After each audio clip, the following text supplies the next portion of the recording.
প্রতিদিনের পথ চলায় আজ আপনাদের নিয়ে আসছি ঢাকার কেরানীগঞ্জ কোনাখোলা গ্রামে মাছ ধরার জন্য।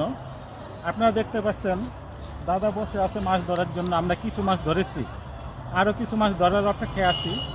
এদিকে সন্ধ্যা হয়ে আসছে, দেখা যাক আপনাদেরকে আরও কিছু মাছ আমরা দেখাতে পারি কিনা। সাথে থাকবেন।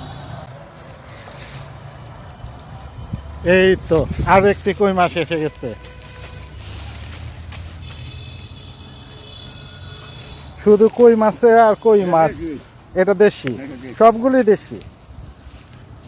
এনেন নেন, মাছ খোলেন, মাছ খোলেন। কানে বাজবে কেমন করে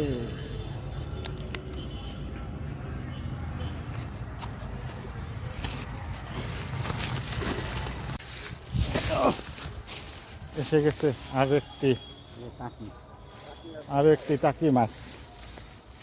এটা হচ্ছে উগল টাকি, তাই না? এটা হচ্ছে উগল টাকি।